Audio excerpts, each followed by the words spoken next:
एक गांव शांतिपुर जो पहाड़ियों के बीच बसा हुआ था। गांव का वातावरण बेहद शांतिपूर्ण और प्राकृतिक सौंदर्य से भरपूर था। गांव के लोग सादा जीवन जीते थे, जिनकी रोजमर्रा की जिंदगी खेती और पशुपालन के इर्द गिर्द घूमती थी। वर्षा का मौसम हमेशा से इस गांव के लिए खुशियां लेकर आता था, क्योंकि बारिश के पानी से खेतों में फसलें लहलहाने लगती थी। लेकिन इस बार की बारिश ने कुछ ऐसा रूप लिया कि वह खुशियों के बजाय विनाश का कारण बन गई। यह सावन का महीना था और आसमान में काले बादल घिर आए थे। लोग बारिश का बेसब्री से इंतजार कर रहे थे। पहली बारिश होते ही बच्चे गलियों में निकल आए और बड़ों ने भी अपनी फसलों की चिंता छोड़कर बारिश का आनंद लेना शुरू कर दिया।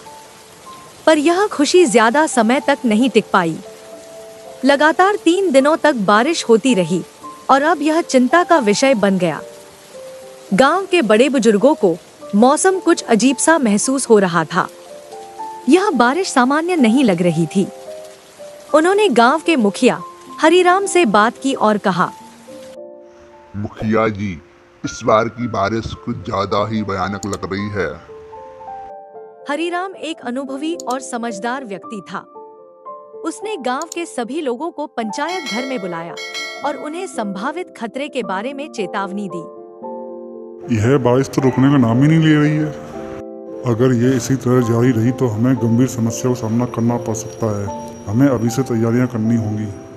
गांव वालों ने हरिराम की बातों को गंभीरता से लिया, लेकिन बारिश की निरंतरता और उसके वेग ने उनके मन में भय पैदा कर दिया। गांव के चारों ओर बहने वाली छोटी नदियां और जलाशय उफान पर आ गए। नदी का जलस्तर हर घंटे बढ़ रहा था और गांव के निचले हिस्से में रहने वाले लोग अपने घरों को छोड़कर ऊंचाई वाले स्थानों की ओर जाने लगे। कई दिन बीतते गए और बारिश ने थमने का नाम नहीं लिया। गांव की गलियां पानी से भर गई और लोगों के घरों में पानी घुसने लगा। पशु और अनाज के भंडार बर्बाद हो गए। गांव के लोग, जो अभी कुछ दिन पहले बारिश का स्वागत कर रहे थे, अब भय और निराशा से घिर गए। एक रात जब बारिश और तेज हो गई तो गांव वाले डर गए। आधी रात को गांव के सबसे पुराने और बड़े बांध का एक हिस्सा टूट गया और बांध का पानी तेजी से गांव की ओर बढ़ने लगा। यह देखकर गांव के लोग घबरा गए। हरिराम और उसके साथियों ने कहा, हमें गांव के सभी लोगों को एक सुरक्षित स्थान पर ले जाना होगा, लेकिन ये काम इतना आसान नहीं है। चारों ओर पानी ही पानी था और उसे पार करना बहुत ही मुश्किल था। गांव का एक बड़ा परिवार अपने घर में फंस गया था। उनके घर तक पानी का बहाव इतना तेज था कि वहां पहुंचना लगभग नामुमकिन था। हरिराम ने अपने साथियों से कहा, हमको इस परिवार को किसी भी हालत में बचाना ही होगा। तब सभी ने मिलकर उस परिवार को बचाने का फैसला किया। इस कठिन प्रयास के दौरान हरिराम ने अपनी जान की परवाह किए बिना परिवार को बाहर निकालने में मदद की तथा सभी को सुरक्षित बाहर निकाला गया। लेकिन इस पूरी कोशिश में हरिराम बुरी तरह घायल हो गया। उसके पैर में गहरी चोट लग गई। गांव के लोग उसे एक सुरक्षित स्थान पर ले गए। तभी गांव के एक बुजुर्ग ने कहा, मुखिया जी बहुत बहादुर हैं। हमें उनका इलाज गांव के हकीम से कराना ही होगा। हरिराम के बलिदान और साहस ने गांव वालों के मन में एक नई उम्मीद जगा दी।